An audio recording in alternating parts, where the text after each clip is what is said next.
이게 스가랴서 2장 1절로 13절 말씀은 이제 세 번째 환상 가운데 이제 청량줄 환상입니다.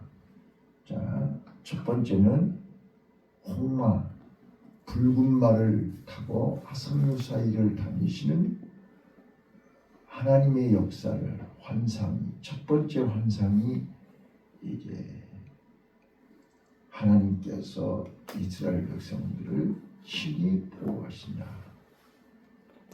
두 번째 환상이 넷불과 대장장이의 환상이었습니다. 그래서 동서서방으로 하나님의 백성들을 억압하고 압제하고 공격하고 괴롭히는 자들을 대장장이가 와서 그 뿔을 박살내버리신다라고 말씀했습니다.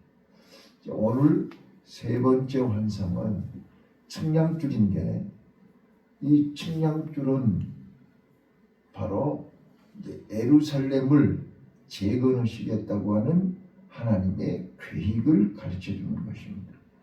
우리가 청량줄 우리가 아시는 것처럼 목수들이 집을 지으려면 이제 설계대대로 이렇게 줄을 띄우는 거죠.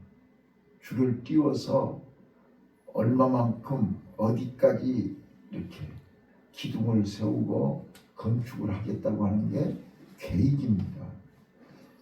건축하기 전에 먼저 이렇게 하나님이 사용하시는 도구가 청량줄입니다. 그런데 4절을 읽어보시면 이제 예루살렘을 어떻게 재건하시느냐. 자, 4절 한번 읽어볼게요. 4절 시작. 이르되 너는 달려가서 그 소년에게 고하여 이르기를 예루살렘의 사람이 거하리니 그 가운데 사람과 육축이 많으므로 그것이 성곽 없는 촌락과 같으리라. 자, 성곽 없는 촌락이라는 말을 이해하시겠나요? 성곽이 없어요. 성읍이. 그 말은 인간이 쌓은 성벽, 인간이 계획하고 준비한 그 그릇, 그걸로는 너무 예루살렘에 사람이 많아서 사람이 쌓는 성곽으로는 안 된다, 그런 뜻이에요. 이해되셨어요? 네, 그러니까 성곽 없는 촌락이 되리라. 그 말은 인간이 하도 예루살렘이 사람이 많이 모이고 번창하다 보니까 사람이 만든 울타리로는 안 된다는 거예요. 그래서 5절에 이렇게 얘기해요. 5절이 이제 오늘 설교의 핵심입니다. 5절 시작. 여호와의 말씀이 내가 그 사면에서 불성곽이 되며 그 가운데서 영광이 되리라. 자, 첫 번째요. 이게 우리 인간의 힘으로는 안 되고 인간이 아무리 성벽을 쌓아도 그 안에 담을 수가 없다니까요. 그거는 인간의 한계예요. 인간의 계획이 아무리 우리가 계획을 세워도 그보다 더 크고 넓고 깊고 많으신 하나님의 계획이 예루살렘을 우리 인간이 상상할 수 없는 도성으로 건축하시겠다, 그런 뜻이에요. 그래서 하나님이 불성벽으로, 하나님이 이제 불성곽과 하나님이 친히 거기 임재하시겠다, 하나님의 영광을 나타내겠다. 이게 이제 청량줄 환상의 내용이에요. 자, 그래서 이제 1절부터 5절까지요. 그 세 번째 청량줄 환상을 보여주시고 나서 6절부터 9절까지 그러므로 바벨론에서 빨리 빠져나와라. 바벨론에서 도망해라. 바벨론은 뭐예요? 우리 인간의 힘으로 살려고 인간의 방법으로 살기 위해서 몸부림치는 데가 바벨론이에요. 그래서 하나님이 예루살렘을 다시 재건하시고 예루살렘으로 동서사방에 있는 모든 사람들을 모아 크게 번창하게 할 테니 빨리 바벨론에서 나와라. 그런 뜻이에요. 6절부터 9절까지요. 그리고 이제 10절부터 13절까지 이제 새 시대를 하나님이 약속하시는 것입니다. 그래서 그날에 많은 나라가 하나님께로 돌아와서 하나님의 백성이 될 것이고 하나님은 다시 예루살렘을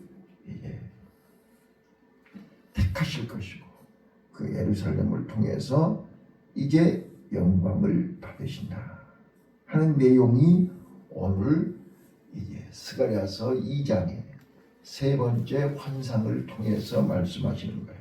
자, 그래서 오늘 청량줄 환상의 의미와 하나님의 약속을 말씀을 드리겠습니다. 첫 번째입니다. 청량줄은 건축하기 위해서 필요한 도구다. 하나님은 예루살렘을, 무너진 예루살렘, 하나님의 백성들이 그렇게 지키려고 몸부림쳤고 하나님의 백성들이 그렇게 타락해가지고 지키지 못했던 예루살렘을, 무너진 예루살렘을 이제 포로에서 돌아온 그 남자들, 포로에서 돌아온 그 백성들을 통해서 하나님이 하시겠다는 거예요. 자, 그래서 첫 번째입니다. 하나님의 계획을 볼 수 있어야 됩니다. 청량줄 환상은 하나님의 계획을 설명하는 것입니다. 하나님이 이렇게 건축하겠다. 하나님이 이렇게 예루살렘을 회복시키겠다. 하나님이 다시 예루살렘을 새롭게 변화시키겠다 하시는 계획이 청량줄 환상입니다. 자, 하나님의 계획은 오늘 무너진 예루살렘을 다시 회복시킬 계획을 갖고 계시는 것처럼 나와 여러분의 개인적인 하나님의 계획이 계십니다. 또 우리 교회를 향하신 하나님의 계획이 계십니다. 또 여러분 가정을 통해서 하나님이 하시고자 하시는 계획이 있단 말이에요. 이걸 봐야 돼요. 네. 어제도 말씀드렸지만 하나님의 눈은 두루 살피고 계시고 다 보고 계시고 다 알고 계신다. 사람은 몰라도 하나님은 아세요. 절대로 하나님을 속일 생각하지 마세요. 하나님을 이용할 생각하지 마세요. 하나님이 우리에게 이용당하시는 분이 아니에요. 우리는 하나님의 은혜 안에, 그래서 제가요 오늘 설교 제목을 측량할 수 없는 하나님의 은혜, 측량할 수가 없어요. 우리 인간의 계획으로는 예루살렘을 이 정도만 하면 좋겠다 성각을 세운다니까요. 인간이. 그런데 인간이 세운 예루살렘 성은 다 무너졌잖아요. 바벨론에 의해서 도리에 도란을 남지 않고 다 무너졌잖아요. 이제는 하나님이 불성곽으로 예루살렘을 다시 세우겠다는 거예요. 하나님의 불성곽으로 예루살렘을 다시 일으키겠다는 거예요. 이거는 하나님이 하신다는 거예요. 자, 제가 수차 말씀드리지만 따라서 하세요. 하나님이 하시면 됩니다. 하나님이 하시면 됩니다. 예, 우리가 하면 안 돼요. 근데 하나님이 하시면 돼요. 그게 5절에 내가 불성각으로 예루살렘을 지키며 하나님의 영광이 임하게 하신다. 자, 첫 번째입니다. 우리는 나를 향하신, 우리 교회를 향하신, 우리 가정을 향하신 하나님의 계획을 보자. 측량줄 환상입니다. 지금 우리 말로 줄자를 갖고 지금 서 계시는 거예요. 이 줄자를 얼마만큼 길게 할 것인지, 얼마만큼 넓게 할 것인지, 이게 하나님 손에 있어요. 그래서 두 번째 우리가 이 새벽에 기억하셔야 될 것이 뭐냐면 하나님의 주권입니다. 길게 하거나 짧게 하는 것은 하나님 손에 있어요. 내 마음대로 되는 게 아니고 내가 운다해서 되고 안 운다해서 안 되고 이런 게 아니라니까요. 하나님은 계획이 계신다는 거예요. 자, 천지 창조에서부터 지금까지 하나님이 계획대로 진행하시는 거예요. 그래서 하나님의 때, 하나님의 시간표, 하나님의 시간을 볼 줄 알아야 된다니까요. 근데 많은 사람들은 마치 하나님의 시간을 내 것으로 착각을 하고, 어제도 말씀드렸지만 하나님의 날을 내 날로 착각을 하고, 하나님이 우리에게 허락해 주신 날은 지 맘대로 살고, 하나님의 날을 내 것인 양 내 맘대로, 절대로 그거는 믿음이 아니라는 말이에요.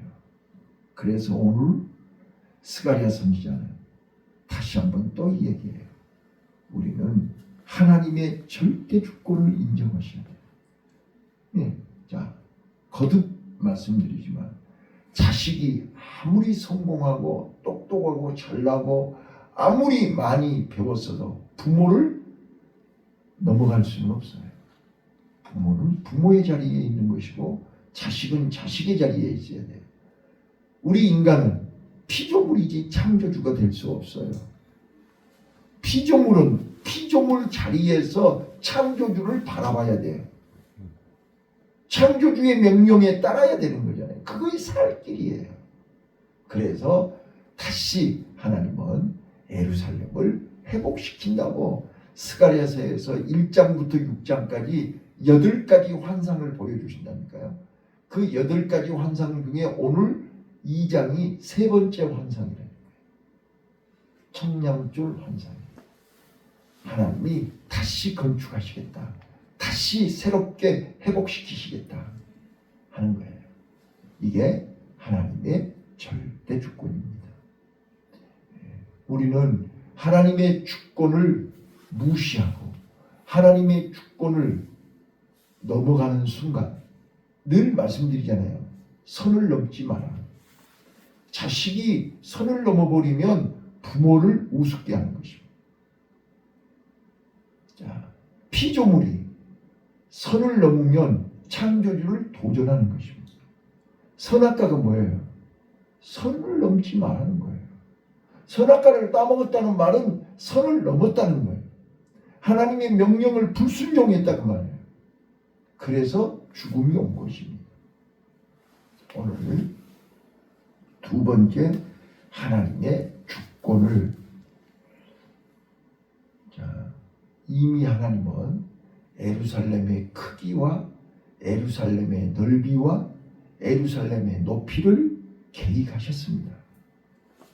그리고 지금 줄자로 재고 계시는 거예요. 보여주는 거예요. 자, 지금부터 내가 예루살렘을 이렇게 건설하겠다. 예루살렘을 이렇게 크게 번성하게 회복시킬 것이다. 라고 보여주는 것이 청량줄 환상입니다. 자, 그 다음 마지막 세 번째입니다. 세 번째.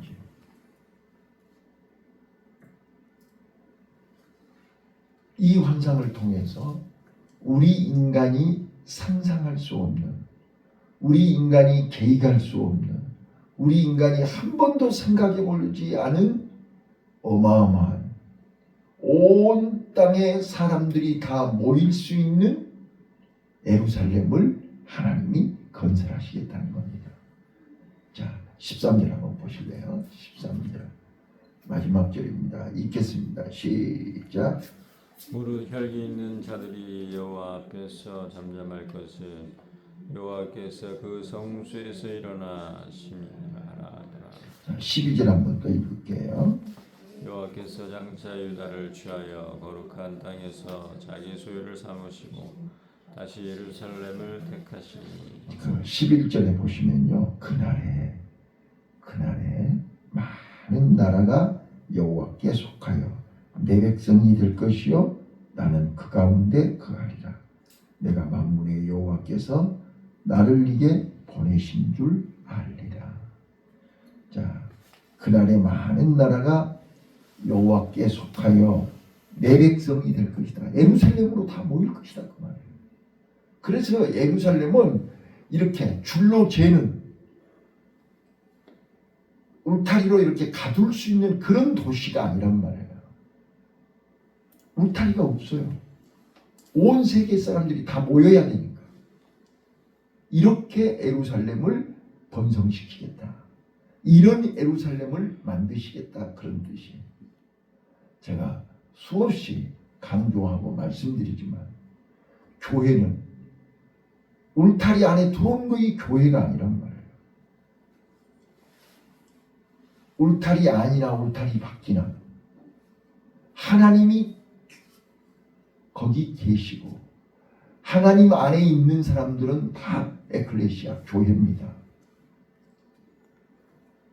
네, 그래서 주님이 내 안에 내가 주님 안에 있으면 그 사람들이 한 명이 모이든 두 명이 모이든 그래서 유대인들은 3명 이상이 모이면 회당을 짓는다고 그러잖아요. 거기 하나님이 말씀이 있고 하나님이 거기서 역사하시는 능력이 있다니까요. 이게 회당이에요. 단순히 사람들이 모여서 친교하는 데가 아니란 말이에요. 오늘 이 스가랴서 2장 말씀을 통해서 다시 한번 우리가 기억하셔야 될 것은 하나님이 이미 다 측량해 놓으셨어요. 하나님은 이미 계획을 다 세워 놓으셨어요. 그리고 그 하나님의 계획을 이루시기 위해서 사람을 부르고 있는 거예요. 사람을 찾고 있는 거예요. 그때 하나님 앞에 귀하게 쓰임받는 자가 복 있는 사람이에요. 근데 하나님이 아무리 쓰고 싶어도 그릇이 준비 안 되면 담을 수가 없잖아요. 그래서 우리는 지난 주일날 조각목 말씀을 드렸어요. 조각목은 광야에서 흔한 나무예요. 그런데 그 나무는 그 사막에서 생존해야 되기 때문에 험상궂어요. 자, 우리 시골에서 농사 짓고 힘들게 사시는 분들 손 봐보세요. 얼마나. 네, 우리가 손을 보면 그 사람이 어떻게 살았는가 알 수 있잖아요. 네, 조각목은 광야에서 사막에서 살기 위해서 몸부림을 쳤기 때문에 온통 상처투성이다. 가시투성이에요. 왜? 살아남아야 되니까. 만신창이에요. 그런데 사람들은 다 가시 때문에 예면하고 상처 때문에 예면하고 다 쳐다보지도 않지만 하나님은 그런 조각목을 가져다가 나는 너를 귀하게 여긴다. 사막에서 이렇게 버팅기고 사막에서 이렇게 생존하고 사막에서 이렇게 살 수 있는 너를 귀하게 여긴다. 믿습니까? 오늘 우리는 조각목 나무가 되어야 됩니다. 저는 지금도 내가 원하지 않았지만 저는 한도학교에 가서 독일 사람들에게 배운 것이 그것입니다. 독일은 1차 세계대전, 2차 세계대전에서 완전히 초토화된 나라가 독일입니다. 그런데 그 게르만 민족, 독일 사람들이 지금 전 세계 사람들이 부러워할 정도로 강국이 될 수 있었던 것은 그 사람들 속에 하나님이 계셨기 때문입니다. 저는 지금도 잊을 수가 없다니까요. 그 독일인 그 선생님이 하시는 얘기가 기억이 나요. 우리는 무엇을 만들든지 다 신께 바친다. 그런 마음으로 만든다는 거예요. 그러니까 겉에만 화려하게 하는 게 아니라 안 보이는 속도 다 신에게 바치는데 어떻게 대충 할 수 있냐는 거예요. 난 너무 그 말이 인상적이었어요. 오늘 우리가 내 하루의 삶을 하나님께 바친다고 생각해 보세요. 우리가 대충 할 수 있나요? 아침부터 저녁까지 하루의 삶을 하나님이 지켜보고 계시고 하나님이 나를 통해서 일하시겠다고 하는데 내가 게으름 피울 수 있나요? 요령 피울 수 있나요? 아니잖아요. 하나님이 보고 계시는데 그 믿음이 실제적인 믿음이고 살아있는 믿음이지 않냐 그 말이에요. 주님 내 안에 내가 주님 안에 임마누엘의 신앙. 예. 자, 지금 하나님은 우리를 지켜보고 계시면서 대답을 안 하시죠? 답답하지요? 진짜로 하나님이 계신가? 하나님이 나를 버리셨나? 하나님이 모른 척 하시나? 하나님이 등을 돌리셨나? 별별 생각을 다 해요. 그런데 독수리가 새끼를 훈련시킬 때 새끼는 지금 땅으로 떨어지고 있지만 어미 독수리는 머리 위에서 뱅뱅 돌고 있잖아요. 지금 나를 연단시키시고 훈련시키시는 그 하나님은 내 머리 위에서 나를 지켜보고 계신다고요. 아차오면 언제든지 손을 내미신다니까요. 그래서 두려워하지 말라, 염려하지 말라, 강하고 담대하라고 하시는 거예요. 그게 눈으로 보이고 그게 깨달아져야 돼. 근데 그게 안 보이고 안 깨달아지니까 이러다 나 죽겠네? 이러다 나 큰일 나겠네? 예. 그래서 자꾸 베드로가 무리를 걸어가면서도 자꾸 풍랑을 보는 거예요. 무리를 걸어가면서도 좌우를 보는 거예요. 우리 시선은 오직 예수, 주님께 고정해야 됩니다. 이게 우리가 살 길입니다. 근데 그게 잘 안 되니까 자꾸 우리가 반복해서 훈련을 받는 것입니다. 네. 자, 거듭 말씀드리지만 하나님은 우리를 눈동자같이 귀하게 여깁니다. 믿습니까? 따라서 해봅시다. 나는 하나님의 도장이다. 예, 우리는 하나님이 가장 귀하게 여기는, 생명처럼 귀하게 여기는, 눈동자처럼 귀하게 여기는 천하의 가장 소중한 하나님의 보배입니다. 예, 이걸 명심하셔야 돼요. 근데 왜 보배가, 명품이 세상에서 저렇게 짜가로 사냐고 말이에요. 가짜로. 예, 탕자가. 왜 아버지 놔두고 광야에서 돼지치고 앉았냐 그 말이에요. 근데 아버지는 얼마나 안타깝냐고요. 아버지는 지금 날마다 기다리고 계시잖아요. 어서 돌아오라고. 오늘 우리가요, 나를 향하신 하나님의 사랑, 측량할 수 없는 하나님의 은혜, 하나님의 계획을 알면 우리는 주저하면 안 돼요. 망설이면 안 돼요. 두 손 들고 빨리 달려가야 돼요. 탕자가 아버지 집에 들어가는 순간 모든 문제는 끝나는 거야. 아버지를 만나는 순간 모든 문제는 끝나는 거야.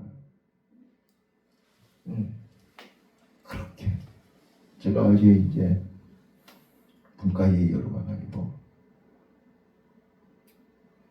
우리 회의하는 사람은 9명인데 그 시니어 클럽에 있는 직원들이 다 심리검사 해달라고 12명이 같이 참석을 했어요. 그래서 심리검사를 해주니까요, 그분들이 제가 심리검사 시작하기 전에 미리 얘기를 했거든요. 이 검사가 180만 원짜리 검사입니다. 근데 돈이 중요한 게 아니고 여러분들은 태어나서 지금까지 한 번도 해보지 않은 검사를 하게 되는데 이 가치를 모르면 여러분들은 아무 의미가 없습니다. 자, 왜 우리에게 거울이 필요할까요? 거울이 있어야 내가 내 얼굴을 볼 수 있지요. 우리가 건강검진을 하면 내가 내 건강을 확인할 수 있습니다. 심리검사는 나도 모르는 내 마음을 내가 볼 수 있습니다. 지금 하는 이 검사는 본인이 본인을 정확하게 알 수 있도록 하는 검사입니다. 라고 설명을 하고 검사지를 했어요. 얼마나 진지한지요. 어제 나 6시까지 했다니까요. 6시 다 될 때까지. 원래 5시에 끝나야 되는데. 그리고 막 남아가지고 막 더 가르쳐 달라고 해서 여기까지만 합시다 하고 내가 온 거예요. 중요한 거 있어요. 자기를 발견한다는 거예요. 그래서 혈액형 얘기를 했더니 깜짝 놀라는 거예요. 자기네들은 태어나서 이런 얘기 처음 들어본다는 거예요. 보세요. 몰랐던 것을 아는 것이 은혜입니다. 자, 오늘 우리는 날마다 새벽마다 하나님 앞에 나와서 스가랴 선지자를 통해서 내가 몰랐던 하나님의 계획을 아는 거잖아요, 지금. 응? 측량줄 환상을 통해서 예루살렘을 우리 인간이 쌓을 수 없는 성벽, 하나님이 온 세상 사람들이 다 모일 수 있는 불성곽으로 예루살렘을 만드시겠다고 하는 그 하나님의 계획을 보면서 입이 쫙 벌어지는 거 아니에요? 네, 이게 은혜라니까요. 내가 나를 아는 거예요. 근데 아무리 성령이 우리를 가르쳐주고 싶어도 내 영이 죽어 있으면 못 듣는 거잖아요. 못 보는 거잖아요. 네, 그래서 우리가 내 영을 자꾸 깨우는 거고 내 영을 자꾸 강하게 하는 거잖아요. 그래야 하나님의 음성을 듣죠. 초등학생은요, 아무리 얘기해도 상가함수를 몰라요. 구분법밖에 몰라요. 그게 초등학생의 한계예요. 근데 그 초등학생이 중학교 가면 알잖아요. 초등학교 때는 아무리 가르쳐줘도 모르는 거예요. 근데 중학교 가면 자연스럽게 알아요. 네. 고등학교 가면 미분 적분도 알아요. 네. 초등학교 때는 미분이 뭐야, 적분이 뭐야, 삼각함수가 뭐야, 모른다니까요. 오늘 우리 수준을 누가 끌어주는 거야? 내 스스로. 그래서 성경이 믿음은 들음에서 나며 들음은 주 예수 그리스도의 말씀이라. 말씀을 들을 때 믿음이 생기는 거고 믿음이 생겨야 미분 적분을 알죠. 하나님의 음성, 하나님의 계획, 하나님의 주권, 하나님이 나를 향하신 하나님의 계획이 보인다는 말이에요. 그래서 비록 나는 광야에서 조각목처럼 지금 미디안 광야에서 양치고 있는 모세가 비록 늙었고 힘은 없고 지팡이 하나 들고 왔다 갔다 하지만 하나님은 모세를 향하신 어마어마한 계획을 갖고 계셨단 말이에요. 그래서 하나님이 모세야 모세하고 부르는데 모세는 못마땅해가지고 나 못 가요, 안 가요, 싫어요, 내가 이 나이에 뭘 해요. 여러분, 하나님이 하시면 나이가 무슨 상관이 있습니까? 하나님이 하시는데. 아니 90살이 넘은 사라를 통해서 임팩트 하시는 이가 하나님 아니십니까? 나는 능치 못할 일이 없느니라 사라에게 말씀하시지 않았습니까? 자, 따라서 하십시다. 나를 향하신 하나님은 능치 못할 일이 없으시다. 아멘. 기도하겠습니다. 하나님,